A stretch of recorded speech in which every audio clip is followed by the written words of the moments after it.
génn ak cycle wala bac de 5 ans ku mu war a liggéey si biir société bi le technicien il n'a pas de réponse man c'est bon laa liggéey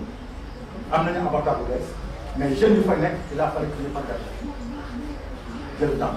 formé moo tax ñu ne il faut ñu créer centre pour que léegi les métiers de la transformation avec xaw na sori tuuti niveau BFM nga defi beneen formation bu ñu tuddee CAP kon da ngay génn am nañu du technicien de l' agent au technicien. li mu continuer mu wàccaat lu tax jàngat nañu daanaka. lu waral loolu. lu waral déggante lu mu war a joxe amul ñëpp daal dañoo daal. fan yii pas 5 fête mag yooyu mooy période fête yoo xam ne sénégalais li ñu consommé si gannaaw moo gën a. maanaam un marché n'est pas inélastique. am na capacité 1 million de ginaar yu dugal donc 12 millions. kon période boobu am na sénégalais yoo xam ne nekk ñu wàcc bi ñëpp dañuy dugandoo si biir ganaar bi sans jël yenn matuwaay yi période bi ñëpp dugal ganaar période boobu la feebar yi dugal. waaw attaque période boobu la feebar yi dugal peut-être yow jël nga say matuwaay parce que ñu nga def gën mais ku nekk sa wet jàpp na ne ganaar boobu dugal na 100 ginaar jël benn matuwaay moom nag deful lu si war mu yàqule yàqal la. muy ganaar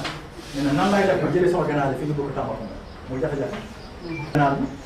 oto bi taal na carburant ko daal di dem kon ganaar bi est-ce que ñoom am nañu njëgu tubaab parce que ñoom njëgu 2500 la ñu amoon. te mënoo fi bàyyi. kon tey war nañu suñu former jeunes yi dans la transformation. te kenn du xam ne yaa ngi door loolu maanaam doo am autorisation pour yàq ganaar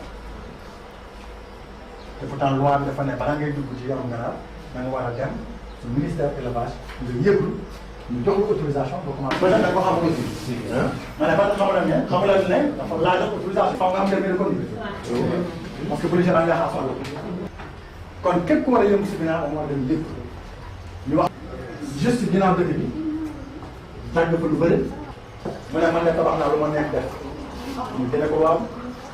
yar ganaar su sa kaw terrasse sa njaboot mais jaar foofu nag loola rek dëkkandoo yi yarum ganaar xam naa nag ñëpp ñu yar ganaar nag tabaski bi su jotee rek ñu ngi delluwaat encore seen parce que ba fu ma waxee. ganaar fu mu soxla nekk dafa soxla ngelaw ganaar fu mu soxla nekk dafa am sens boo xam ne bâtiment bi war a mën a am ak tamit loolu la kon dafa am norme yi nga war a mën a exiger respecté pour nga mën fa liggéey dugal ko sa xaalis génn ko sa xaalis. def profession bi dañuy tax a jóg si loolu ku yëngu si ginaar dina war a mën a am maanaam doxali dox rek ba yaa seex tas ak si dafa bokk suñu aada looy def suñu yëngal yaa ngi ko def rek dañuy jàpp ne doo egg feebar bi ñoo dugg si ginaar ba ma duggee ba feebar bi duggee war a pouvoir confirmer ne feebar bi su confirmer ne feebar bi la mu yëgal ko mu nguur xam ne diw nekk bërëb sangam am na feebar te bu mu koy am ba sangam la ko mu sax gis nga ba fu ma waxee kon nag yëglu bi loolu mooy njëriñ pour que ëllëg dara su amee ñu mën a xam ne que diw de mosal na ñëw xam nañ ko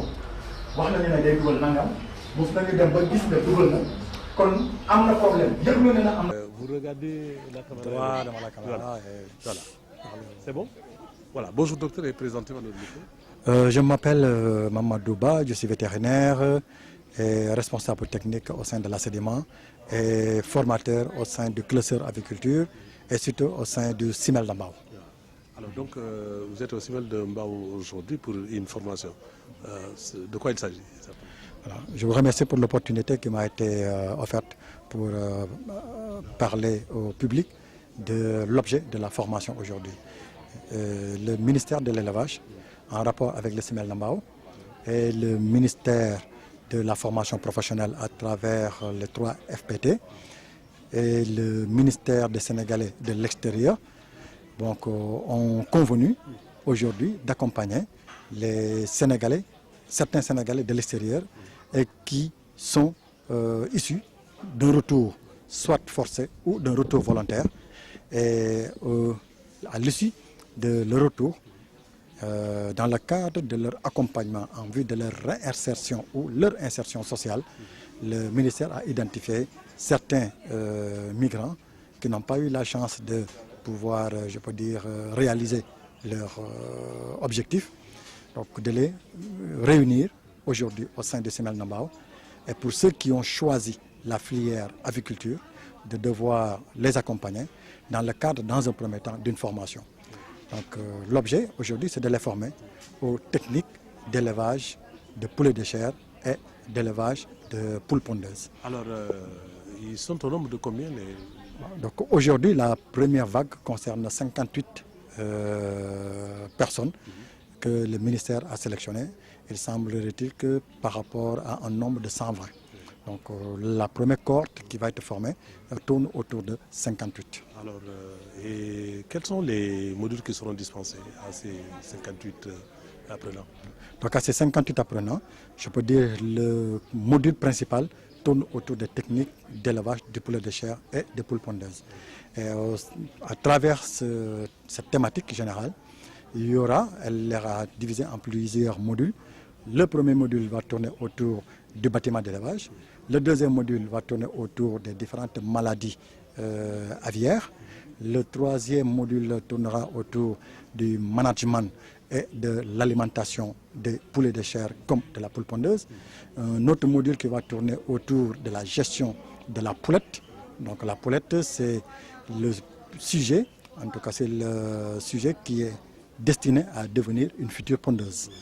Et enfin, il y aura un module qui va parler beaucoup plus de management, qui va parler beaucoup plus d'économie, qui va parler beaucoup plus de gestion, qui est intitulé le management et les techniques, la gestion technico-économique d'une exploitation avicole. Voilà grosso modo 5 ou 6 modules qui font l'objet aujourd'hui de cette session de formation qui va se dérouler sur une période de 10 jours. Et nous pensons qu'à l'issue de ces 10 jours, une session de formation de 9h à 13h et de 15h à 18h. Et les apprenants, en tout cas les récipiendaires, sortiront de cette session au moins renforcés en technique d'élevage. Parce qu'on les a fait comprendre que l'aviculture est un métier. Nous ne pouvons pas en 10 jours vous former au métier de l'aviculture, mais l'objet quand même c'est de leur donner le rudiment qui fait qu'au sortir de cette session de formation, qui sera attestée par une attestation de formation, ils pourront au moins se familiariser avec les outils d'élevage, les techniques d'élevage et surtout les contraintes et les bénéfices que l'activité peut produire ou peut générer à son promoteur. Alors on a vu qu'en 2018, le ministère de la formation professionnelle a démarré n'est-ce pas, une formation diplômante avec le premier diplôme académique avicole. Est-ce que cette formation peut en bénéficier ou bien les modules sont différents? Voilà, les modules sont différents parce que vous n'êtes pas sans savoir, le ministère de la formation professionnelle, à travers le projet 3FPT, vise de renforcer ou d'amener les jeunes à davantage se former, à intégrer les filières de formation professionnelle. C'est à ce propos que la filière avicole avait été éligible pour mettre en place, à bénéficier d'un centre de référence et de centres satellites pour amener les jeunes à les former aux filières avicoles, notamment en technique d'élevage de poulets de chair, en technique d'élevage de pondeuses, en technique de gestion de couvoirs, notamment des agents de couvoirs, et surtout en gestion d'élevage de reproducteurs. Et enfin, le dernier métier auquel le cluster a été identifié pour former les jeunes, ce sera les techniques de la transformation des poulets. Parce que l'idée aujourd'hui, c'est d'élever le poulet, de le produire et de le transformer et de mettre à la disposition des consommateurs sénégalais des poulets de qualité. Je pense qu'au regard de cela, c'est toute la chaîne avicole, c'est la chaîne de valeur de la filière qui a été identifiée et tous les corps de métier issus de cette chaîne de valeur ont fait l'objet d'une session de formation auquel les jeunes vont sortir avec un diplôme de certificat de spécialisation, un diplôme de CAP, donc un certificat d'aptitude professionnelle, et enfin un diplôme de brevet de technicien. Et cette formation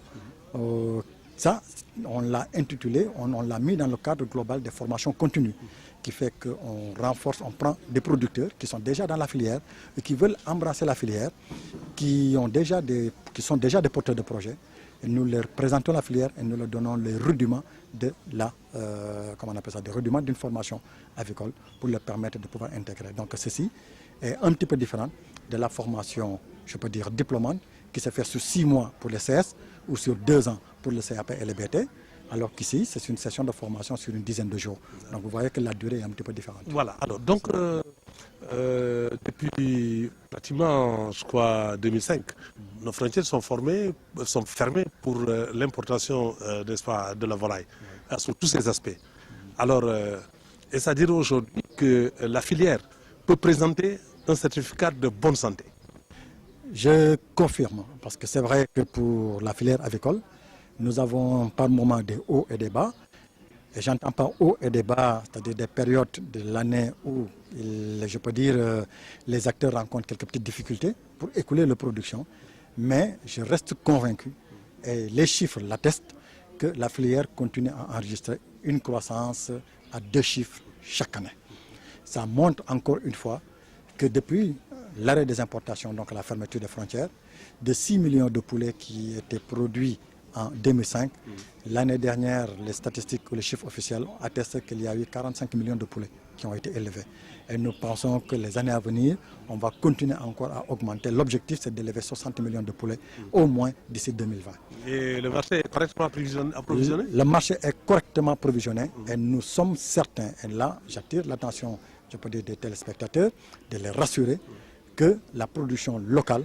est suffisante pour pouvoir provisionner correctement le marché. La preuve, au sortir de la Korité passée, il y avait suffisamment de poulets qui faisaient que l'écoulement était devenu un petit peu difficile parce que la production était un petit peu supérieure à la demande.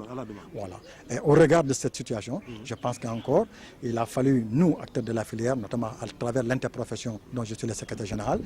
à mener des sessions de réflexion pour réfléchir avec les acteurs, pour optimiser les périodes de production, ne pas produire en surcapacité et ne pas produire en sous-capacité et essayer vraiment de provisionner le marché à date et en temps pour que vraiment les producteurs puissent pouvoir trouver, je peux dire,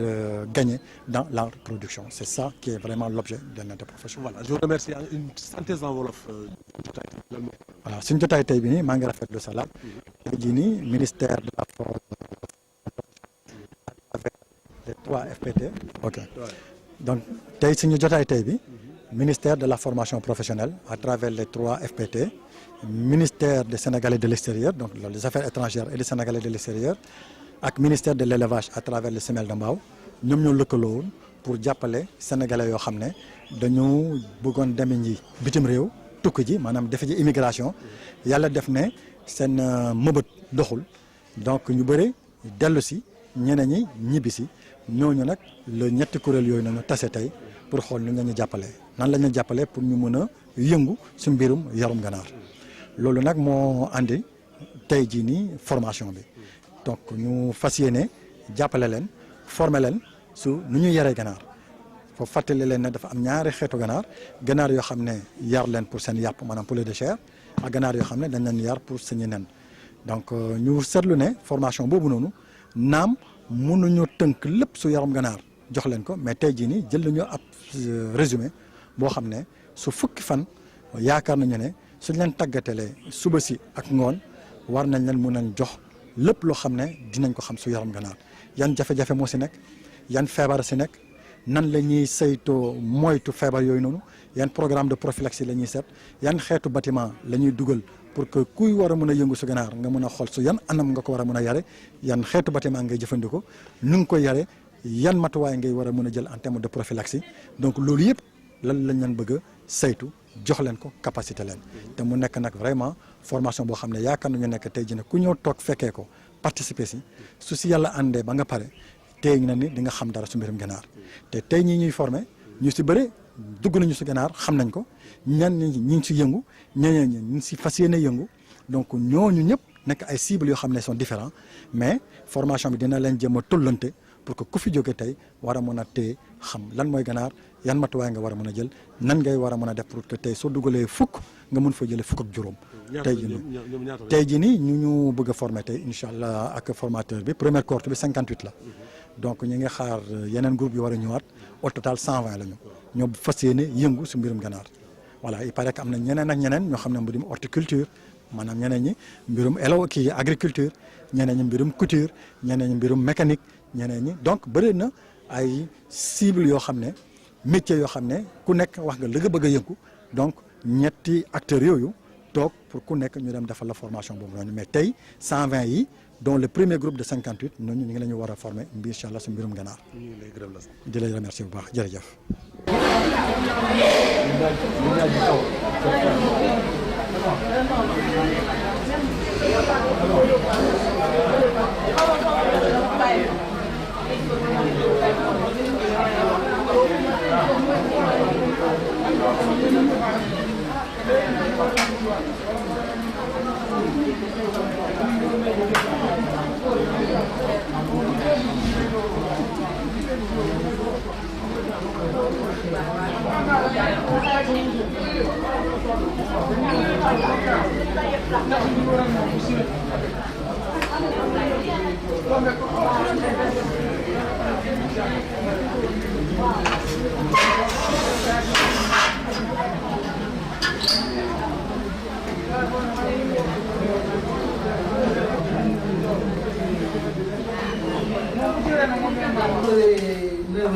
Huit heures ba 17 heures ñu taxaw am nañ pause 2 heures de temps diggante je pense 14 midi 13 heures 14 heures 15 heures quoi non dinañu voilà donc foofu centre bi depuis 64 existé et donc dafa spécialisé dans l'agriculture ministère dafa am benn centre boo xam ne donc day loolu disons taalibe mën a nekk sëriñ bi tout à fait sëriñ ok léegi bi ma indi leen liste bi ñaari weer ci ginnaaw ñu ci liggéey ak ñoom dafa am ñoo xam ne ñu mën a def cher na def compte su ko defee ëllëg opportunité bi boo am mën ko saisir mais su nekkee dama la formé ci cher kese suba nga am bouche de compte da ngay tardé te man xam naa ne ci 2 semaines yi mën nañ leen jox assez am feneen ak feneen ak feneen mais mën yaakaar naa ñu mënuñu soxla 3FPT mooy tuuti génne na ko moom donc 500 poulet loo xam ne génne na koy yar ba mu mot su ngeen paree yéen a ko moom su ma fekk ce que vous voulez ñu amoon ci soxla. dafa laaj ngeen ñu baal boobu yaakaar naa ne su 40 jours yi jeexee dinañu am benn xam-xam bu ci jëlee parce que d' accord naa formation bi 2 semaines la mais da ngeen egg li ñëw léegi nag au lieu ngay ñëw chaque jour day à peu près bu ñu xoolee day groupe bi 65 personnes la donc dañuy def ay groupe de 6 ñu répartir leen ci semaine bi maanaam yow soo mën nga ñëw sax gante ko mais daal dinañ def groupe ne la yow yaa ko war a nekk tel jour. foog ñoom ñu ñëw parce que ganaar yi yéen a ko moom te il faut ku nekk def ci li mu war a def par exemple su ñëwee tey ñu ne groupe 5 moo du ñëw kenn ñëw kenn jox ganaar ñu lekk kenn jox na ñu dee donc loolu baaxul donc ku war a ñëw da nga war a ñëw mais tamit ku warul ñëw soo neexee nga ñëw ku dara nekk ci bi recevoir yi bu 5 na nga defee test parce que doo jël rek nga sànni leen am na noo koy defee voilà et à partir de là ñu koy toog am na noo koy gérer am na ay antiseptique matériel bi bi di lekkee ak matériel bi ganaar mat bi di lekkee 10e jour wala 9e jour wala vacciné 16e jour wala vacciné 23e jour wala vacciné 25e am na affaire yu war a yooyu def il faut que nit groupe yëpp ñëw voilà à côté formation boobu comme je dis benn bande bi boo xam ne yéene na ko moom donc il faudrait vraiment ngeen xare ngeen suivre ñoo ñëw dem toppatoo ganaar entre 8 heures et 9 heures après ñu soog a ñëw def ko voilà journée bi yëpp donc en gros daal loolu la léegi damay awee autre chose comme groupe 60 la maanaam ñëpp dafa bokk day jafe donc ñun am nañ ñaari salle donc dafa am benn dinaa leen wax léegi ñenn ñoo nekk groupe 1 ak ñenn ñoo nekk groupe 2 groupe 1 dañuy toog fii mooy seen salle groupe 2 beneen salle bi yéen nag yéen bokk exactement lu ngeen di jàng waaw ma fàttali tamit ne ñiy jàngale fii yëpp ay professionnels lañ ay ñu yore seen poulailler la ñuy liggéey ci ay usines comme docteur Ba bi fi nekkoon nga xam ne ay professionnels lañ ñoom ñoo ñoo jàngale parce que dañu yaakaar ne ñooñu nga xam ne moom la ñu dund chaque jour ñu waxtaan ak ci partage expérience moom lay daal donc noonu lay demee donc mais nag képp mu jël liste bi pour wax leen ñi nga xam ne ñoo doon groupe 2 ñu des foofu dégg nga. mais def naa programme premier semestre rek ñu affiché parce que dañuy ragal quelquefois am ay modification notamment profil est-ce que libre nañu ba mos ay professionnel lañu. ku dégg turam fàttewuñu kenn ku dégg turam lii laa def c'est-à-dire que dama jël ñi fi ñëw tey ci suba yëpp ñu dugal ko ci ordinateur bi ñu génnee liste bi léegi ku dégg turam mu toog su ma nee liste bi jeex na ku dégg turam yëpp nga xam ne groupe 2 la bokk dégg ngeen ah non du la fi beneen groupe 2 ci beneen salle bi dégg ngeen Abdou Khadir Diop ok Abdoulaye Diouf Adama Sarr Adama Dione Aïda Sow Aliou Ndiaye Aliou Badara Sy Alfousseyni Dieye Amdi Gaye Asdrame Ayun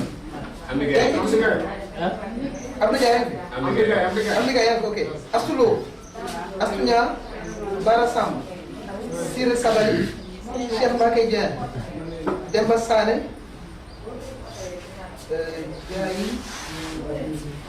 Diaye Ñax kenn ku ci ne ma baax a baax Doudou Ndiaye El Hadj Fallou Soura Korman Gueye Ibrahima Gomis Ibrahima Ndiaye Ismaël Badji Lansana Camara Louis Gomis Maguette Diop Mamadou Ba Madi Niang Maguette Ndiaye pardon Maguette Diallo Mouhamadou Ba Malick Dione Mamadou Pouy waaw Mamadou Tall Mame Thierno Seye Mansour Sall Marème Mbaye Mariane Bakhoum Mor Diouf Moussa Baldé Moussa Seck Moustapha Diémé ak Mamadou Diop ku dégg turam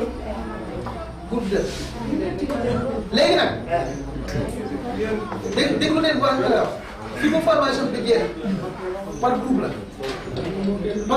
parce que comme je dis am ay ñaari groupe de moo gën donc groupe 1 fu ngeen gis groupe 1 mooy ñi ma woo léegi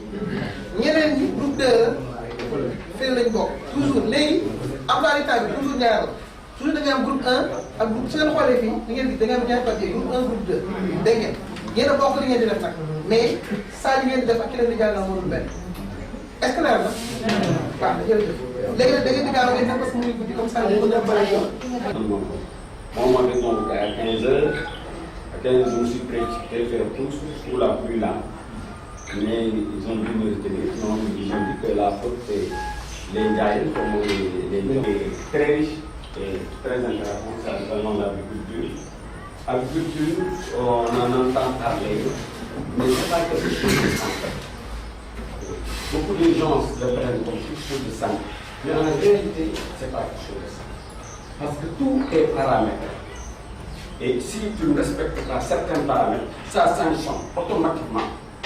Et surtout la sanction, c'est souvent une sanction économique. Parce que c'était au moment, alors voilà, au moment effectivement, le canal fait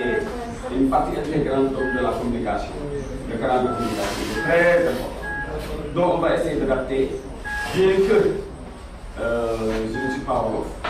Mais dama naa mën naa ci biir wala ba wax lu bëgg a wax. voilà su defoon séeréer nag moom foofu moom day damay xam ne dugg ci loolu. gannaaw nag suñ ko waxee ku ne dafa defe ne mën naa yar ay ganaar pour c'est très facile. pourtant wala mu dóore la mortalité c'est-à-dire ak ndeete li ngay yar loolu finalement dafay nekk ak ñàkk ci du point de vue économique ci point de vue xaalis ngañaay bi nga waroon a def.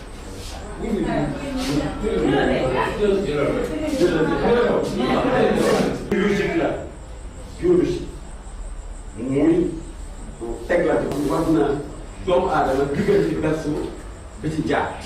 jaar mooy le lit de mort voilà kon xam nga ne kon su ngeen jëlee seen itte ak seen activité yëpp dagg ko lii itteel leen ba ngeen ñëw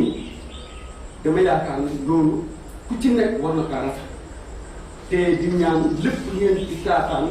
ak université bu bëri yàlla barkeel waaw loolu daal vraiment ñu ngi koy ñaan di leen di dalal ak jàmm li ma doon jooytu bu njëkk rek mooy depuis 15 heures man maa ngi fi mais ñu ne ma añe bu leen te mënu leen jàng te añe bon ñu taaj ma fii ci bureau directeur mën a foofu jëriñ parce que man moom sama temps moom aw mooy temps mooy toog damay jóg rek mu daal voilà mais comme bi ñu commencé te li ñu commencé dafa yaatu ñu commencé incessamment je ne sais pas s'il y a wala dina tamal nga jël tamal bi am na manqué di am manqué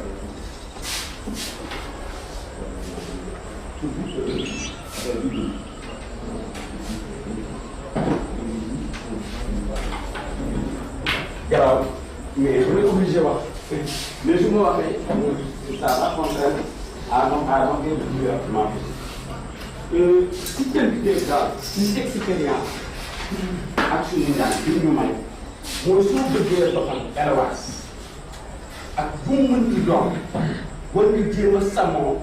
ak juróom benn kër mooy 6 piliers yoo xam ne boo ci bàyyi mu lompoñ sa élevage dana lompoñ 6 piliers voilà donc pour conduire un élevage rentable et durable mooy élevage boo xam ne dafa am njëriñ bu muy jur te dafa mën aussi sax foog nga teg ko ci 6 piliers. kon nga ne néeg suñu nee ñu leen teg ko ci ñeenti piliers muy les cases carrées la nga teg ko ci. bon bii fa éleveur dafay tudd lan aviculteur mooy yàkkat bi nag dafay am souvent ñaari casquette. dinañ ko ne yaakaar bi fekk kooka moom peut-être financement ba rek la ci am ak ñëw xool bokkul ak ci ne yaakaar bi ki nga xam ne mooy comme jeune bu mel ni futteeku dugg ci biir volaille yi di traité di dundal. dina xam ne lii dëgg na ci yow loolu moo tax ñun ñëpp njàng mi baax mais rawatina ki nga xam ne mooy dugg ci ganaar kon l'éleveur ñu ne éleveur tàmm nañ ci muy un professionnel. donc éleveur dans son race de volaille ak souche de volaille parce que dafa wute race de volaille c'est naturel yàlla moom moo ko fi teg souche de volaille nit moo ñëw gëstu ci biir race de volaille da génnee ci beneen volaille boobu lañ wax souche de volaille nit ki nag nan la def ba sob ba créé loo xam ne nature bi mooy yàlla tegu ko fi woon waaw yàllaa ko jox xam-xam boobu mais yoon bi gën a gaaw wala boog gën a yomb mooy croisement ak sélection bés boo boolee ñaar yoo xam ne bokkul ñu jur nga tan sa doom yi seet ña ca gën nga boole leen ñu jur nga tan boole leen su yeggee da nga teg su nekkee xar sax da nga teg benn xar boo xam ne foo ko teg nit ñi xool.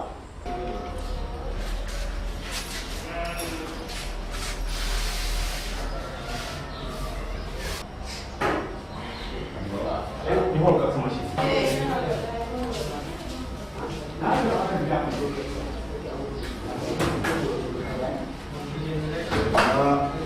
sama chef la. te yow sunu yaa ngi naan ndox mu set kon mën nañoo door. bisimilah. te nag war nañu ko teel a commencé bu yàgg waaye nag bon ci temps bi ñi jéem a jël le maximum. parce que li ma leen di wax lu ci bëri sax xëy na xam nañ ko. te peut-être liñ koy tege pour xam ko moom moo def kon jàngalu ma leen dara. man ci sama wàll bopp maa ngi tudd Gana Deme comme ni ñu ko waxee vétérinaire laa maa ngi yëngu ci wàll. li ngeen toog nii di def formation man maa ngi ko commencé fii en 1997 ba léegi dafay ko fi toog doo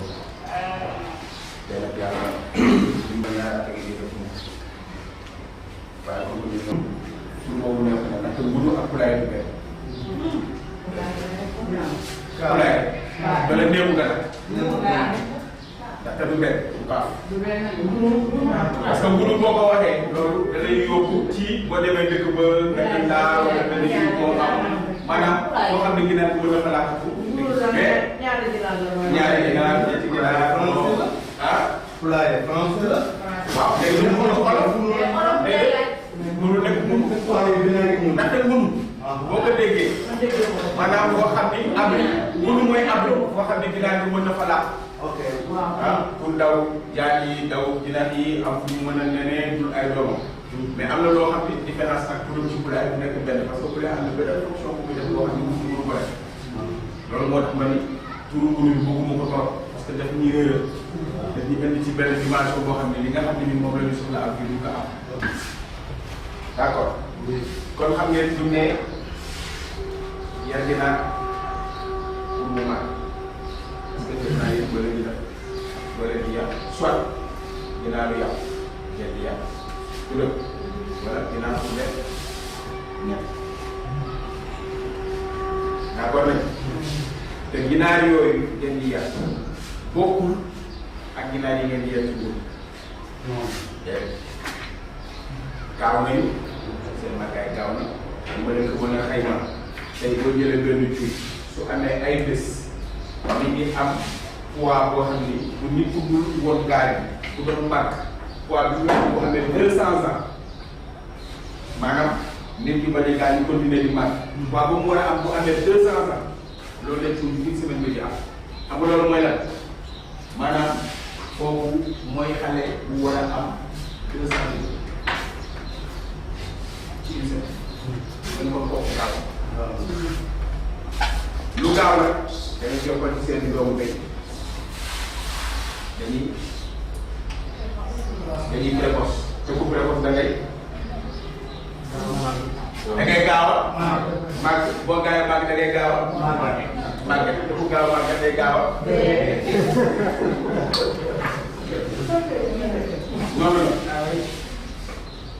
noonu la ndax seen gaawaay mooy tax feebar da leen di yomb dee da leen di yomb ndaxte lu ñu màgg-màgg am na ay cër yoo xam ni yàlla mënu ko màggal ci nit muy xol ak yuwoo ak ñax ñetti ñoon loo gaaw a màgg ñetti ñoon fa mu toll la ngay toll kon bu fekkee ni gaaw ngaa màgg am poids bu gën a bëri sa xol il faut muy pompe ak doole ndaxte il faut mu sànni deret ci cër yëpp sa yax il faut mu am doole ndaxte il faut mu mën a téye suuf bi ngay teg sa kaw sa xel il faut mu gaaw pour mën a alimenter muscle yëpp donc loolu moo tax ñu ne en général foo leen fekk nit ku am doole am kii bu am xel loolu moo ko war parce que li neer yi di sotti ci xel xalaat pour mu mën a dem mënu ko satisfaire ñett yooyu moom am loo gaaw a màgg ñetti cër yooyu moom fa mu yem rek lay yem 10 000 15 000 am na sax muy def léegi 1 million ci benn nit loolu lañ fekk ci benn nit seet leen dèjà ñun bi ñu duggee fii nii ñëpp ñoo ngi ñàkk parce que ku ci nekk da nga indi sa tàngoor yokk ci tàngoor bi jóge ci biti te ginnaaw moo la tax a génne tàngoor kon loolu il faut nga am nekk boo xam ni dina mën a déggu tàngoor boobu mën koo tënk sànni ci biti indi ngelaw bu bees boo xam ni dara day ñaareel ba léegi bi war na la mën a aar ci yenn doomu jàngoro yi du guddi leen wàllu feebar kon il faut nga def de sorte que doomu jàngoro yi bañ a mën ci biir bañ wàllu ginaar yi ay doomu jàngoro ay feebar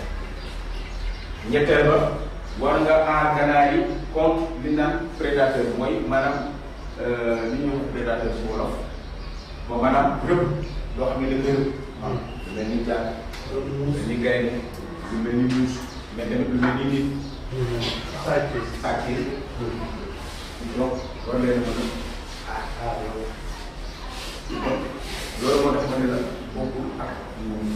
nit ki naan dama seet maçon bi bu tabaxal ma dee ñu néegu ganaar nangam nangam mais su dee dëkk yi nga xam ne doo doole ko nga xam ne par 100 000 200 000 la ñuy yàq dafa am ay industrie yoo xam ne loolu la ñuy liggéey dañuy ñëw jox la clé en main sa caabi nan lay jox parce que da leen wóor bâtiment bi ñu ci war yëpp ñu ci day fay wax fii rek la gis bon yi ay woo maçon yi nga bëgg laa ko kon kooku noonu lay jaay kon ñu jéem a fexe indi leen jumtukaay yi nga xam ne moo ngeen ci sukkandiku pour defar bâtiment ci anam bi nga xam ne moom lay gars yi di liggéey actuellement ah waaw yàgg naa ci ginnaaw ñu koy def ne moom toog laa am ñu bëri sax dañ ma jaawale naan ma gànna Dakar mais nag baa ngi def yeneen liggéey yoo xam ne kenn peut-être ñoo xam ni jàng naa yeneen domaine maanaam lu ci mel ni projet jàng naa finance jàng naa économie lu ci nekk xam naa ci master science maanaam agrégation yi moo ko def waaye amu ko def. dinaa ko bàyyi sama doom mu yëngal ko. ndax li ci li ma jàngale jàng donc ci li ma nekk la nekk mais surtout maa ngi jàngee ginnaaw ci kuréel li gën a fës ci àdduna bi tudd WVPA World Veterinary Education and Poultry Animal Health anglais la boobu anglais ngay jàng ñu fay génn par at man ñu ñaar la bon rek man maa ngi préparé sama master fii université Istanbul la nekk bureau central bi nekk États-Unis donc ñu génne dinaa am master donc ci laa nekk ba léegi ba fi dem rek laa fi jógee donc dire que toog ma li may màggee yëpp laalu jàngo ah laalu xam naa ci lu bëri c'est certain parce que bu ma jàngee woon rek dama toog xaar xool te man da laa war a jëriñee sama askan bi ma xoolee ba xam fii yàpp xaar ak nag dafay yéex te nit ñi ñu am ko dafa jafe te nit ñi ko ñu ñoo xaar alors bi ma xoolee effectivement ginnaaw rek mooy suñu